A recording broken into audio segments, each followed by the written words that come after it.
Good morning, friends. இன்னைக்கு நம்ம பார்க்க போற ஷார்ட் ஸ்டோரி ஆர்.கே. நாராயண் எழுதின An Astrologer's Day. ஒரு அஸ்ட்ராலஜர்ஸ் டே என்கின்ற ஒரு ஷார்ட் ஸ்டோரி ஆர்.கே. நாராயண் எழுதின. ஒரு அஸ்ட்ராலஜர் சரியா 12 மணிக்கு பகல் 12 மணிக்கு அந்த புளிய மரத்து கிளைகளின் நிழல்ல தன்னுடைய தொழிலுக்கான கருவிகளை பரப்பிக் கொண்டிருக்கிறார். அது ஒரு 12 கௌரி ஷெல்ஸ் அப்படின்னா அந்த சோழின்னு சொல்றாங்க இல்லையா, சோழி. அந்த 12 கௌரி ஷெல்ஸ் ஒரு ஸ்கொயர் கிளாத், ஒரு சதுர வடிவமான ஒரு துணி. அந்த துணியில பார்த்தீங்கன்னா புரியாத சார்ட், அப்படியே ஒரு நட்சத்திரம், அதுக்கு நடுவில் என்னென்னமோ சிம்பிள்ஸ், இப்படி புரியாத சார்ட் இருக்கும். அது ஒரு நோட் புக்கு, அதுக்கப்புறம் கொஞ்சம் பனை ஓலைகள், ஏதோ கிறுக்கி எழுதப்பட்ட பனை ஓலைகள் ஒரு கட்டு. இதுதான் அவருடைய தொழிலுக்கான கருவிகள். அந்த தொழிலுக்கான கருவிகளை ஒன்றுனா அப்படி எடுத்து பரப்பிக்கிட்டு இருக்காரு. அவருடைய நெற்றியில நல்ல பட்டை அடிச்சு திருநீர் பூசி இருக்கு. அதுக்கு நடுவுல அழகா குங்குமத்துல நல்ல பெரிய பொட்டு வச்சிருக்காரு. அவருடைய கண்கள் பார்த்தீங்கன்னா நல்ல ஒரு ஒரு ஒரு பிரைட் ஐஸ், அதாவது கூர்மையான கண்கள் அப்படின்னு சொல்லணும், அந்த மாதிரியான கண்கள். அந்த கண்கள் அவருக்கு எப்படி வந்துச்சுன்னா வேற ஒன்றும் இல்லை, அப்படியே அந்த தெருவில் போற வர்ற கஸ்டமர்ஸை அப்படி நுட்பமாக கவனிச்சு இதில் யார் நம்மக்கிட்ட வருவான் அப்படின்னு அப்படி அந்த கவனிச்சு அதில் ஷார்ப் ஆயிடுச்சு, அவ்வளோதான். ஆனால் இந்த தொழிலுக்கு அது ஒரு ப்ளஸ்.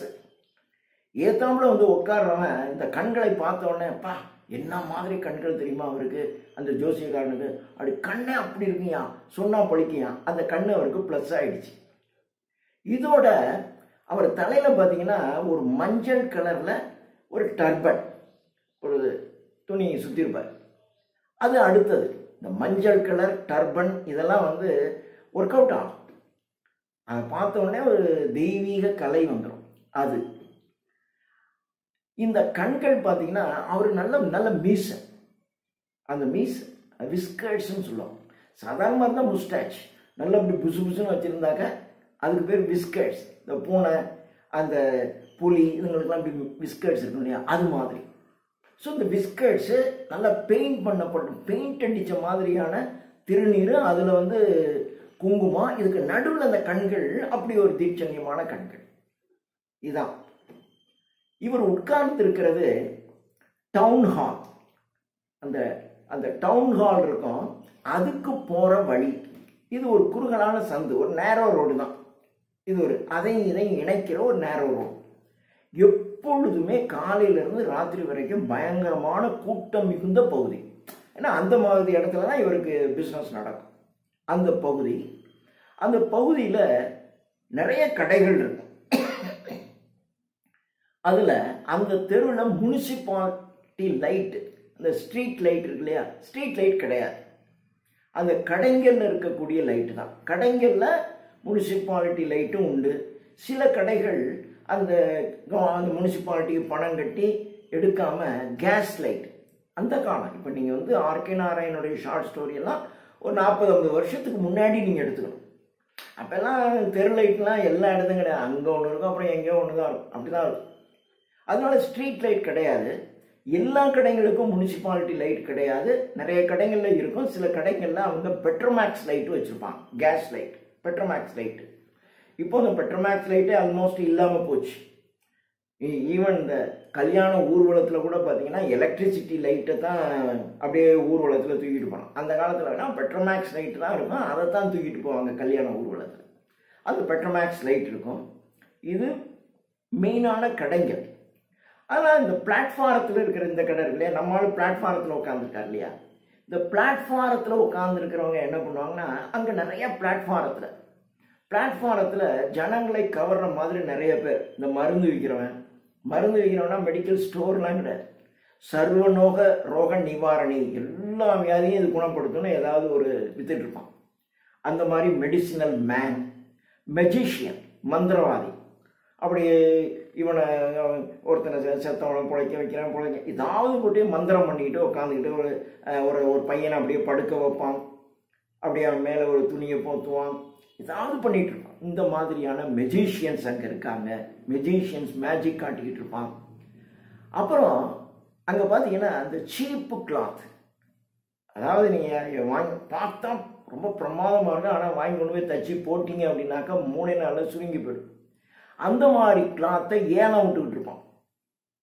சும்மா ஆரம்பிக்குமா அந்த காலத்துலனா ₹1/2 50 காசுலேருந்து ஆரம்பிப்பான். 50 காசு, 3/4 ரூபா, ₹1 அப்படி விற்பான். அது மாதிரி ஏலம் விற்று விட்டுருக்கிறான். அவன் சத்தம் போட்டு கூட்டத்தை கூட்டிகிட்டு இருப்பான். அப்புறம் அங்கே ஒரு கிரவுண்ட் நட் செல்லர், ஒரு கிரவுண்ட் நட், நம்ம நிலக்கடலை, கடலை உரிச்சி விற்பாங்க இல்லையா, அது வறுத்த கடலையை விற்கிற ஒரு வண்டி போட்டிருப்பான் பக்கத்தில், இவருக்கு பக்கத்தில். அவன் விசித்திரமாக விற்பான். அவன் கடலைக்கு ஒவ்வொரு நாளைக்கும் ஒரு பேர் வைப்பான். திடீர்னு அந்த கடலையை இன்னைக்கு பாம்பே ஐஸ்கிரீம்மா, வறுத்த கடலை தான். அடுத்த நாள் பார்த்தீங்கன்னா அது டெல்லி ஆல்மண்டுமா, அது டெல்லியினுடைய பாதாம் பருப்பு அப்படிமா. அடுத்தது இது ராஜாஸ் ஃபுட் அப்படிமா, ராஜாக்கள் உண்ணுகின்ற உணவு அப்படிமா. இப்படி தினம் ஒரு பேர் வச்சு அவன் வித்துட்டு இருப்பான். அவன் கடைக்கு ஓரளவுக்கு கூட்டம் வரும். அவன் கடைக்கு வர்ற கூட்டத்தில் ஒரு சிலர், அப்படி இவன் பக்கத்தில் தானே ஜோசியம் உட்காந்துருப்பாரு, இவர்கிட்ட வந்துருவாங்க. நம்ம அஸ்ட்ராலஜர் ஆக்சுவலாக அவர் ஒரு அஸ்ட்ராலஜரே கிடையாது. அவனுக்கு இந்த கிரகங்களுக்கும் காத தூரம். இவனுக்கு கிரகங்களை தெரியாது, கிரகங்களுக்கு இவனை தெரியாது. ஆனால் எப்படியும் இந்த ட்ரேடுக்குள்ள வந்துட்டான். அவன் கிராமத்திலிருந்து 200 மைல் தாண்டி இந்த ஊருக்கு வந்திருக்கான். 200 மைல்ஸ் அந்த காலத்தில். அப்படின்னா 320 கிலோமீட்டர் தாண்டி வந்திருக்கான். அந்த 50 வருஷத்துக்கு முன்னாடி அந்த 320 கிலோமீட்டர் வரணும்னா நீங்கள் 2 நாள் டிராவல் பண்ணணும். இப்படி 2 days டிராவல் பண்ணி இந்த ஊருக்கு வந்துட்டான். ஒரு கிராமம் தான். என்ன செய்யறது எப்படி செய்யறதுனே தெரியாமல் வந்துட்டான். சப்போஸ் இவன் இங்கே வராமல் இருந்திருந்தால் அந்த கிராமத்தில் அவங்க மூதாதையர்கள் செய்த தொழில், உழவு தொழில், அந்த நிலத்தை உழுகிறது, பயிர் பண்ணுறது, அப்படித்தான் அவனுடைய வாழ்க்கை போயிருக்கும். அப்புறம் அங்கேயே கல்யாணம் பண்ணி செட்டில் ஆகி அந்த அவங்களுடைய பாரம்பரியமான வீட்டிலேயே இருந்து அப்படி தான் போயிருப்பான். ஆனால் 200 மைல் தாண்டி அவன் திடீர்னு ஒரு நாள் யார்கிட்டையும் சொல்லாமல் கொள்ளாமல் புறப்பட்டு ஓடியாந்துட்டான். அப்படி வந்தவன் இன்னும் அந்த பக்கம் போகவே இல்லை. அப்படி வந்தவன் இந்த அஸ்ட்ராலஜர் ட்ரேடை இவனை தனக்கு ஏற்படுத்திக்கிட்டான். இப்போ இவனுக்கு தான் அஸ்ட்ராலஜிலாம் தெரியாது. ஆனால் ஒரு காமன் அண்டர்ஸ்டாண்டிங் அது இவன்கிட்ட ஜாஸ்தி. தன்கிட்ட வர்றவங்கள்ட்ட முதல்ல அவங்கள பேச விடுவான். இவன் வாயே திறக்க மாட்டான். 10 நிமிஷம் அவங்கள பேச விடும். ஒரு 5 நிமிஷத்துலேயே அவங்க பேசுறத வச்சு அவன் கேட்குற ஒரு டசனா 12, 1 டசன் கேள்விகளுக்கு பதில் சொல்ற அளவுக்கு விஷயத்தை இவங்க கிரகிச்சிருவான். அவங்க பேசுறதுலேருந்து ஒரு 10 minutes நல்லா பேச விடும். அதுக்கப்புறம் நீங்க கேளுங்க அப்படிமா. கேளுங்கும் போது ஒரு கேள்விக்கு 3 பைசா, 12 பைசா ஒரு அணா. அப்போ 3 பைசாங்கிறது காலனா. இதான் ஒரு கேள்விக்கு 3 பைசா, காலனா. இதான். நீ கேளு, எத்தனை கேள்வி வேணாலும் கேளு. இவனுக்கு அந்த டெக்னிக் உண்டு. அதாவது இவன் பை எக்ஸ்பீரியன்ஸில் மனிதனுடைய பிரச்சனைகளை இவன் 3ஆ பிரித்து வச்சிருக்கான். ஒன்று பெண்கள், ஒன்று கல்யாணம், ஏதோ ஒன்று மேரேஜ் ஒரு பிரச்சனையாக இருக்கும். 2வது பணம், இது ஒரு பிரச்சனை. 3வது கோர்ட்டு, வாய்தா, அக்ரிமெண்ட்டு மீறுறது, இது. ஸோ இந்த 3 பிரச்சனைகளுக்குள்ள தான் எவன் பிரச்சனையும் உள்ள அடங்கும், பார்த்துக்கலாம்டா, அப்படி தான் வச்சுருப்பான். ஸோ இவன் பேசும்போதே அப்படி ஆரம்பிப்பான். உங்களுக்கு ஒரு டிஸ்டன்ட் ரிலேஷன், ஒரு லேடி, அவங்க ரிலேஷனாகவும் இருக்கலாம், அது டிஸ்டன்ட் ரிலேஷனாக கூட இருக்கலாம். அது அப்படி தான் பட்டும் படாமல் தான் பேசும். அவங்கள நீங்கள் சரியாக அவங்கள நீங்கள் டிஸ்போஸ் பண்ணலை, அதனால தான் உங்களுக்கு பிரச்சனை இருக்குன்னு. நீங்கள் யோசிச்சு பார்த்தீங்கன்னா எங்கேயோ ஒன்று ஏதோ ஒன்று இருக்கும், நாம் அதைத்தான் ஈக்குவேட் பண்ணிக்கணும். சில சமயங்கள் இப்படி அடிச்சு விடுவோம். உங்களுடைய பிரச்சனைக்கெல்லாம் காரணங்க உங்கள் நேச்சருங்க. உங்கள் நேச்சர் தான் உங்கள் பிரச்சனைகள்லாம் காரணம். நீங்கள் உள்ளத்தில் சாஃப்டாக இருக்கீங்க, ஆனால் வெளியில் ரஃப்பாக இருக்கீங்க. வெளியில் ரஃப்பாக இருந்தாலும் நீங்கள் உள்ளத்துக்குள்ள சாஃப்டாக இருக்கீங்க பாருங்க, அதுதான் உங்களுடைய எல்லா பிரச்சனைக்கும் காரணம் அப்படிமா. இது சொன்ன உடனே அந்த உட்காந்துருக்கவனுக்கு அப்படியே நம்ம வெளியில் ரொம்ப ரஃப்பாக இருக்கும் போல இருக்கு, ஆனால் உள்ளத்துக்குள்ள நம்ம ரொம்ப சாஃப்ட்டு அப்படின்னு அவனே தன்னை அப்படி நினச்சிக்கிட்டு மகிழ்ந்து போயிடும். இப்படி வச்சுக்குவான் அவன் பேச்செல்லாம், இப்படியே பேசுவார். இவனுக்கு போய் 12 மணிக்கு மேலே தான் வருவார். வந்து அப்படியே ஆரம்பிப்பார். அப்புறம் ஈவினிங் ஆகும். ஈவினிங் ஆனவுடனே இவனுக்கு லைட்டு கிடையாது. பக்கத்து கடைக்கே லைட்டு, பக்கத்து கடையில் இருக்கிற அந்த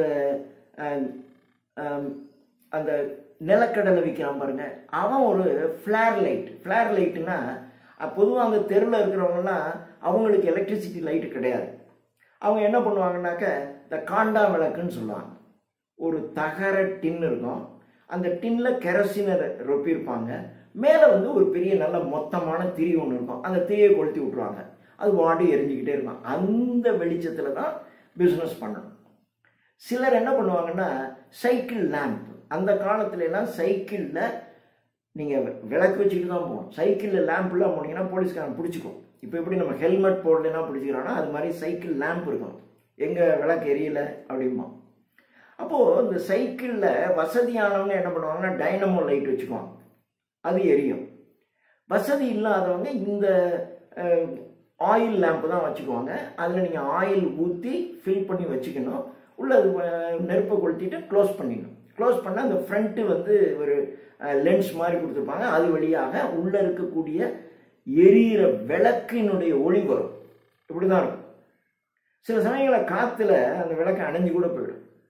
அதனால் போலீஸ்காரன் நிறுத்திட்டாங்கன்னா, சார் நான் கொளுத்திட்டு வந்தேன் சார், காற்றுல அணைஞ்சு போச்சு சார், நீங்கள் வேணால் மேலே தொட்டு பாருங்க அப்படிமா. போலீஸ்காரன் மேலே தொட்டு பார்ப்பான், கொஞ்சம் ஹீட்டாக இருக்குன்னு வச்சுங்க, சரி சரி இது காற்றுல அணைஞ்சிச்சு, சரி சரி போகுமா. எல்லாம் அந்த காலத்தில் எல்லாம் நடக்கும். எனக்கு அந்த அனுபவம்லாம் உண்டு. அந்த மாதிரி அது மாதிரி இந்த சைக்கிள் லேம்பை வச்சுக்குவான். சின்ன கடைக்காரங்களாம் அப்படி வச்சுக்குவான், அல்லது இந்த காண்டா விளக்கு வச்சுக்குவான். இப்படி தான் இருக்கும். ஆனால் நம்ம அஸ்ட்ராலஜருக்கு அந்த அதுவும் கிடையாது.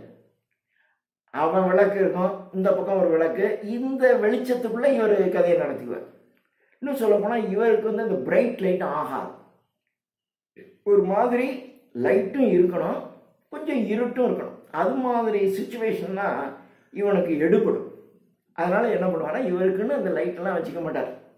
ஸோ முதல் சொன்னோம் இல்லையா, அதுதான் இவருடைய தொழில். அது ஒரு பையில் கொண்டு வருவார், இப்படி எல்லாத்தையும் பரப்பி வச்சுட்டு உட்காருவார். கஸ்டமர்ஸை பிக்கப் பண்ணி ஒரு கேள்விக்கு காலனா அப்படின்னு ஆரம்பித்து இப்படி சொல்லிகிட்டே இருப்பார். இதுதான் அங்கே நடக்கும். இந்த லைட்டு பார்த்தீங்கன்னா ஒரு லைட்டாக இருந்துச்சுனாக்கா ஒளி இப்படி வருதுன்னு சொல்லலாம். இந்த பக்கம் இருக்கிற லைட்டு, கடையிலேருந்து வர்ற லைட்டு, பிளாட்ஃபாரத்தில் இருக்கவனுடைய லைட்டு, இப்படி லைட்டு ரேஸ் வந்து ஒன்றோட ஒன்று ஜிக்ஸாக்காக மோதி அந்த இடம் ஒரு மாதிரி வெளிச்சம் இருக்கும். அவ்வளோதான், அப்படி தான் இருக்கும். இதுதான் இவருடைய சிச்சுவேஷன். இப்போது டைம் ஆயிடுச்சு. ஒவ்வொருத்தராக எல்லாம் கடையை க்ளோஸ் பண்ணிட்டு போய்கிட்டே இருக்கான். பக்கத்தில் இருக்கக்கூடிய அந்த கிரவுண்ட்நட் செல்லர் அவரும் கடையை எடுத்துட்டான். கடையை எடுத்துட்டு அந்த விளக்கை அணைச்சிட்டான். இப்போ இவருக்கு ஓரளவுக்கு நிறைய இருட்டு. ஆனால் எங்கேயோ இருந்து ஒரு கிரீன் கலர் லைட், ஒரு பச்சை லைட்டு மாத்திரம் லேசாக வருது. அவ்வளோதான் அந்த வெளிச்சம். சரி, இன்னைக்கு பிஸ்னஸ் போதும் அப்படின்னு அவர் என்ன பண்ணுறாருன்னா எல்லாத்தையும் எடுத்து ஒன்றுன்னா உள்ளே வச்சுக்கிட்டு இருக்கார். உள்ளே வச்சுட்டு இருக்கும்போது அந்த க்ரீன் கலர் லைட்டு மாத்திரம் வருது. எல்லாத்தையும் உள்ளே எடுத்து வச்சுக்கிட்டு இருக்காரு. அப்போ அந்த திடீர்னு அந்த க்ரீன் கலர் லைட்டு அப்படியே நிற்கிது. ஒரு நிழல் மாதிரி அந்த இடத்துல ஏதோ தடுக்கிற மாதிரி இருக்கு. நிமிர்ந்து பார்க்குறாரு, ஒரு ஆள் நிற்கிறான், அந்த லைட்டை மறைச்சிக்கிட்டு நிற்கிறான். சரி, ஒரு கஸ்டமர், கடைசி கஸ்டமர் வரான், அவனை பிடிச்சிருவான் அப்படின்ட்டு வாங்க உட்காருங்க, உங்களுக்கு என்ன வேணுமோ கேளுங்க, நான் கரெக்டாக சொல்கிறேன் அப்படின்னா. ஆனால் நின்றுக்கிட்டு இருக்கிறவன் ஒரு மாதிரி ஒரு அலட்சியமாக பதில் சொல்கிறான்.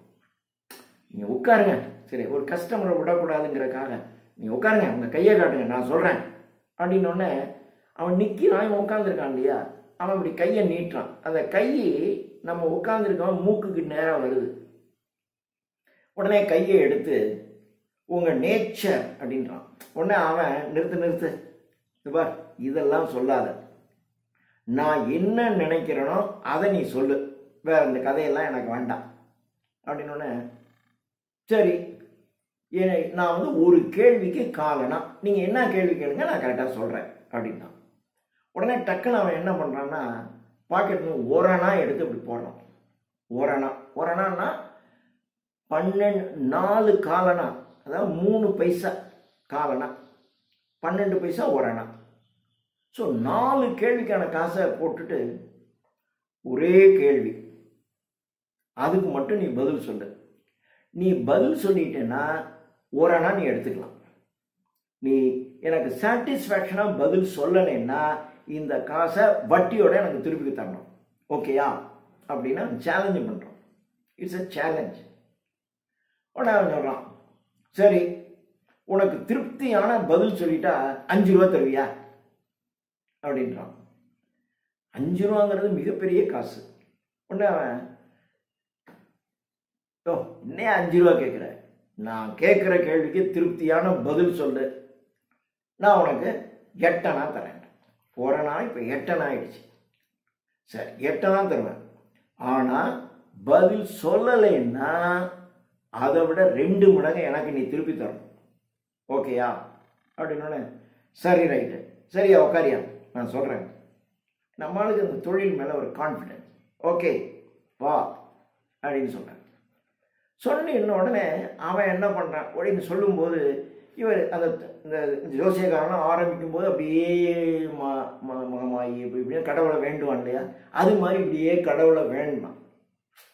ஒரு ட்ரெடிஷ்னல் தானே, ஒரு ஏன்னா அப்படி கடவுளே வந்து அருள் வாக்கு சொல்கிற மாதிரி ஒரு கற்பனையில் அப்படியே கடவுளை வேண்டான் அப்படின்றான். அப்படி வேண்டும் போது அவன் நின்றுக்கிட்டு இருக்கிறவன் சுருட்டு பற்ற வைக்கிறான். இந்த சுருட்டு பற்ற வைக்கும்போது அந்த நெருப்பினுடைய வெளிச்சத்தில் அவன் முகம் தெரியுது. இப்படி கடவுளை வேண்டாம் முகத்தை பார்க்குறான் பாருங்க. பார்த்த உடனே நம்ம ஆளுக்கு ஒரு அண்ட்ரஸ்ட், ஒரு அமைதியற்ற தன்மை வந்துருச்சு. ஆஹா, ஒரு அமைதியற்ற தன்மை வந்துருச்சு.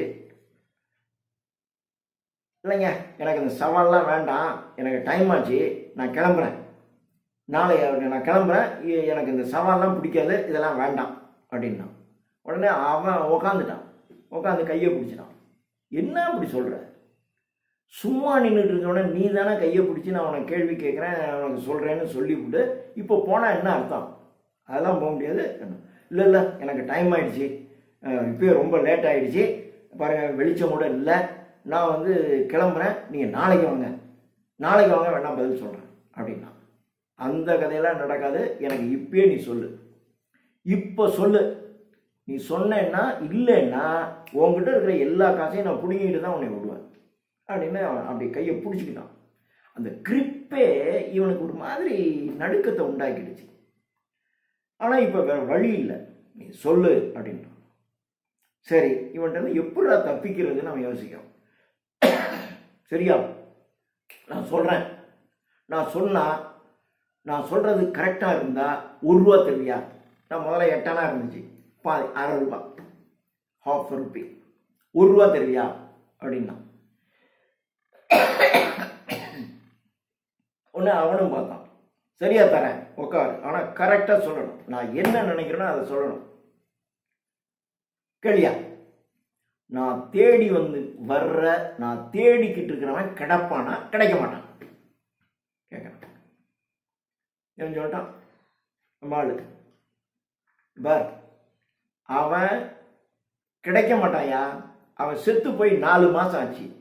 இல்லை நான் அவனை பார்ப்பனா பார்க்க மாட்டானான்னு கேட்டான். அவன் பாப்பிய நீ செத்து மேலே போ அங்கே நீ பார்ப்ப அப்படின்னோடனே, என்ன அவன் செத்து 4 மாதம் ஆச்சியா, நீ தேடிட்டு இருக்கிற ஆளு செத்து 4 மாசம் ஆச்சு. நீ வேணா செத்து அங்க போனா அங்கதான் நீ அவனை சந்திக்க முடியும் அப்படின்னா அப்படின்னோடனே, ஆஹா செத்து போயிட்டானா, சே என் கையால தான் அவனை சாகணும்னு நினச்சிக்கிட்டு இருந்தேன், போட்டானே அப்படின்னோடனே, பார் நான் சொல்கிறேன் கேளு, நீ இருக்கிற கிராமம் இங்கே இருந்து வடக்க 200 மைல் தூரத்தில் இருக்கு, சரியா? அவன் செத்து போறான். அவன் சொல்றான், முதல் கேள்வியை எப்படி கேட்கலாம், உன் உடம்புல நீ செத்து பொழைச்சிருப்பிய அப்படின்னோடனே, முதல்ல எடுத்தோடனே இப்படிதான் கேட்கறான், நீ செத்து பொழைச்சிருப்பிய அப்படின்னோடனே அதை கேட்டவனுக்கு துணுக்குனுச்சு. என்னடா அது, உன் மேல ஒரு கத்தி பாஞ்சிருக்குமே அப்படின்னா. உடனே அந்த கேட்டவனுக்கு ரொம்ப சிகரெட்டை சுருட்டை குடிச்சு ஊதிக்கிட்டு இருந்தவன் டக்குன்னு அப்படி நெஞ்ச திறந்து காட்டுறான். அங்கே ஒரு கத்தி குத்து இருக்கு, கத்தி குத்தின அடையாளம் இங்க பார்.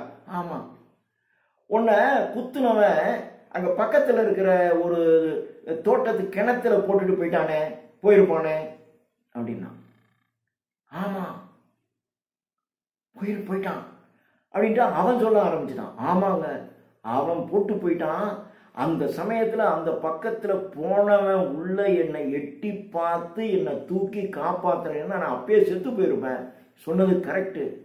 அவங்களாம் காப்பாற்றினதான் தான் பொழைச்சேன். அவன் எனக்கு கிடைப்பானா? கிடைக்கவே மாட்டான். கிடைக்க மாட்டானா? அவன் செத்து 4 மாதம் ஆச்சியா? அவனை நீ பார்க்கணுன்னா நீயும் செத்து போகணும். அவன் செத்து 4 மாதம் ஆச்சு. அப்படி இப்போதான் 4 மாதம் ஆச்சு. ஆஹா, ரொம்ப அவனை நான் கையால கொள்ளணும்னு நினைச்சேன், தப்பிச்சுட்டானே, இருந்தாலும் செத்து போயிட்டான் அப்படிங்கும்போது இன்னும் கொஞ்சம் சேர்த்து அடிச்சு விடுறாரு. அவன் ஒரு லாரி மோதி செத்து போயிட்டான்யா, லாரியில் அடிபட்டு செத்து போயிட்டான்யா அப்படின்னோடனே, அப்படியா லாரி அடிபட்டு செத்து போயிட்டானா? அவனுக்கு ரொம்ப திருப்தி. சாதாரணமாக செத்தாங்கிறத விட லாரி அடிபட்டு அவனுக்கு வேணுங்க, என்ன இப்படி பண்ணாம பாருங்க, அதுக்கு அவன் லாரியில தான் அடிபட்டு செத்துருப்பான், சாவணும், செத்துட்டான் அப்படின்னோடனே அடுத்து சொல்றான், நான் சொல்லதெல்லாம் கரெக்டா இருக்கா குருநாயக் அப்படின்னா. அவன் ஆடி போயிட்டான், சுருட்டு பிடிச்சான். ஏங்க என் பேரெல்லாம் உங்களுக்கு தெரியுமா? தெரியும். உன் ஊர் இங்கேருந்து இப்போதான் சொல்கிறான், உன் ஊர் இங்கே முதல்ல கிணறு அதெல்லாம் சொல்லிட்டான். உன் ஊர் இங்கேருந்து 200 கிலோமீட்டர் 200 மைல் தள்ளி இருக்கு. குருநாயக் நான் சொல்றதை கேட்டுக்க, இனிமே உன் ஊர்ல இருந்து, உன் ஊர் இங்கிருந்து வடக்க 200 மைல் இருக்கு, சரியா? குருநாயக், இனிமே நீ உன் ஊரை விட்டு தெற்க டிராவல் பண்ணாத. தெற்குனா இந்த பகுதி, அதாவது இங்கிருந்து வடக்க அவன் ஊர் இருக்கு, அவன் ஊருக்கு போயிட்டு திரும்பி இந்த பக்கம் வர்றதுனாக்க தெற்கு தானே. நீ தெற்க எந்த பக்கமும் தெற்கு பகுதி நீ முதல்ல ஊரை விட்டு டிராவல் பண்ணாத. குறிப்பாக தெற்குல நீ டிராவல் பண்ணாத. தெற்குல டிராவல் பண்ணா நீ செத்து போயிடுவ அப்படின்னா. நாயை இனிமே டிராவல் பண்ண போறேன், அந்த நாயை தேடி தான் அலைஞ்சிக்கிட்டு இருந்தேன். இனிமே நான் ஊருக்குள்ள போயிட்டேன்னா ஊர்ல தான் இருப்பேன், அப்புறம் நான் எங்கேயுமே போக மாட்டேன். ஆமா ஞாபகம் வச்சுக்க, தெற்க டிராவல் பண்ணா நீ செத்துருவ அப்படின்னா. அப்படின்னோடனே அவன் ரொம்ப திருப்தி அடைஞ்சி அப்படியே பாக்கெட்டில் இருக்கிற காசை எடுத்து அப்படியே அப்படி காசெல்லாம் அள்ளி அப்படி கொடுத்துட்டு அவனும் மெதுவாக இருட்டில் நவுந்துட்டான். நம்ம ஆளும் கொஞ்சம் கொஞ்சமாக எல்லாத்தையும் எடுத்து மூட்டை கட்டி கிளம்பி நைட்டு வீட்டுக்கு போகும்போது கிட்டத்தட்ட மிட் நைட் ஆயிடுச்சு. நடந்தானே போனோம், அப்படியே மிட் நைட் ஆச்சு. அவன் ஒய்ஃப் அவனுக்காக வாசல்லையே காத்துட்டு இருந்துட்டு, என்ன இன்னைக்கு இவ்வளோ லேட் ஆயிடுச்சு, ஏன் அப்படின்னு ஒரு கேள்வியை கேட்டான். லேட் ஆனதுக்கு காரணமாக ஒரு கேள்வியை கேட்குறான். இவன் ஒன்றும் பதிலே சொல்லலை.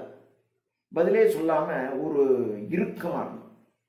இறுக்கமாக இருந்து டக்குன்னு பையில் இருக்கிற காசெல்லாம் எடுத்து அள்ளி கொடுத்து இந்தா எண்ணிப்பாரு, இதெல்லாம் ஒருத்தன் கொடுத்தான் அப்படின்னோடனே எல்லாத்தையும் அவன் எண்ணி பார்க்குறான். எண்ணி பார்த்தா 12.5 அணா இருக்கு. அதாவது 16 அணா சேர்ந்தது 1 ரூபா. கடைசியாக கேட்டது 1 ரூபா தெரியா? ஓகே, 16 அணா சேர்ந்தா 1 ரூபா. 12 அரை அணா இருக்கு. 12 அப்படின்னா 12 அண்ணானா 3/4 ரூபா. 3/4 ரூபாயும் ஒரு அரை அணா 6 பைசா இருக்கு. 12.5 அணா இருக்கு. 12.5 இருக்குங்க. ஐயோ, என் மக, அவனுக்கு ஒரு பெண் குழந்தை வந்து பார்த்தீங்கன்னா ரொம்ப நாளாக அது ஸ்வீட்டு கேட்டுக்கிட்டே இருக்குது. இன்னைக்கு போய் சர்க்கரையும் கொஞ்சம் தேங்காயும் வாங்கிட்டு வந்து அதுக்கு ஏதாவது ஸ்வீட் பண்ணி கொடுக்கணும், அது ரொம்ப சந்தோஷப்படும் அப்படின்னு சொல்கிறான். சொன்னோடனே இவன் அப்போ தான் சொல்கிறான், இன்னைக்கு தான் ரொம்ப நாளாக என் மனசுக்குள்ளே இருந்த ஒரு பாரம் பெருசாக குறைஞ்சிச்சு அப்படின்னு சொல்லிக்கிட்டு சாப்பிட்றான். சாப்பிட்டுட்டு அப்படி திண்ணையில் வந்து உட்காடுறாங்க, கணவனும் மனைவியும் உட்காடுறாங்க. அவன் சொல்கிறான், நான் என் கையில் இரத்தக்கரை படிஞ்சிருக்கோன்னு எனக்கு இத்தனை வருஷமாக மனசுக்குள்ளே ஒரு பயம் இருந்துக்கிட்டே இருந்துச்சு. ஆனால் அது இப்போ தான் இல்லைன்னு தீர்ந்து போச்சு அப்படின்னு நான் பாருங்க. உடனே அவன் ஒய்ஃபுக்கு பயம் வந்துருச்சு. ஏங்க, நீங்கள் கொலை பண்ண முயற்சிச்சிங்களா? அதாவது கொலை பண்ண முயற்சிச்சிங்கன்னா கையில் இருக்கிற இரத்தக்கரை இப்போ தான் அந்த சந்தேகம் தீர்ந்துருச்சிங்கன்னா அப்போ கொலை பண்ண முயற்சிச்சிருக்கீங்களா அப்படின்னு கேட்டான். அதெல்லாம் சின்ன வயசில் அப்படி தான். சின்ன வயசில் ரொம்ப வேகம் இருக்கும், குடிக்கிறது, அப்புறம் கேம்பிளிங், சூதாடுறது ஃப்ரெண்ட்ஸோடு சேர்ந்து. அப்போ ஒரு தகராறு, சரி அப்படின்னு சொல்லிட்டு, சரி இனிமேல் ரொம்ப உளர்றோம் போல இருக்கு அப்படின்னு நினச்சிட்டு அவனை நிறுத்தினான். அப்படித்தான் ஊரை விட்டு ஓடி வந்தேன். அப்படி ஊரை விட்டு ஓடி வந்து இனிமேல் ஊருக்கே போகக்கூடாது அப்படின்னு தான் இங்கேயே செட்டில் ஆகி உன்னை கல்யாணம் பண்ணிட்டு இங்கே வந்துட்டேன். ஐயோ, டைம் ஆகிடுச்சு, தூங்குற டைம் ஆகிடுச்சு, சரி நீ போய் படி அப்படின்னு சொல்லிட்டு படுக்கையை போட்டு படுத்துட்டார். Now we understand. அப்போ அந்த இவன் தான் அந்த மர்டரர்.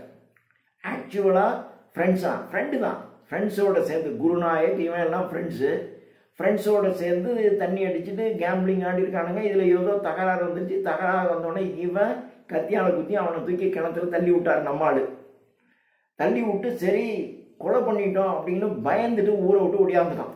200 மைல் தாண்டிங்க வந்துட்டான், திரும்பி ஊருக்கே போகல. இப்போ இவன் செத்து போனான், இவனுக்கு தான் கொன்னுட்டோம், செத்து போயிட்டான்னு நினச்சிக்கிட்டே இருந்தான். ஆனால் இப்போ அவன் உயிரோட வந்துட்டான்.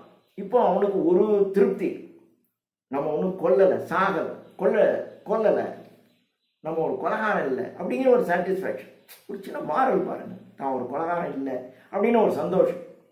அதே சமயத்தில் அவன் உயிரோடு இருக்கான். இவனை தேடிக்கிட்டு இருக்கான். அவன் தன்னை பொண்ணவனை எப்படியா கண்டுபிடிச்சி கொல்லணும் அவன் தேடிக்கிட்டு இருக்கான். இப்போ அவனையும் ஒரு மாதிரி டைரக்ட் பண்ணி அனுப்பிச்சி விட்டான். நீ வெளியே வரக்கூடாது ஊரை விட்டு, அப்படி வர்றதுன்னா குறிப்பாக சவுத்தில் வரவே வராத, வந்தால் நீ செத்து போயிட்டு வேண்டாம். அவனும் நம்பி இல்லை நான் ஊரை விட்ட இனிமேல் என்ன இருக்கேன், அவனை தேடிட்டாலுங்க, இனிமேல் ஊரை விட்டு நம்ம ஏன் வர போகிறோம் அப்படின்ட்டு அவன் போயிட்டான். ஸோ பல பிரச்சனைகளை அமைதியாக அஸ்ட்ராலஜர் தன்னுடைய ஜோசியத்தின் மூலமாக சொல்லி தப்பித்து விட்டார் என்று இந்த கதையை முடிக்கிறார் ஆர்.கே. நாராயண். தேங்க்யூ.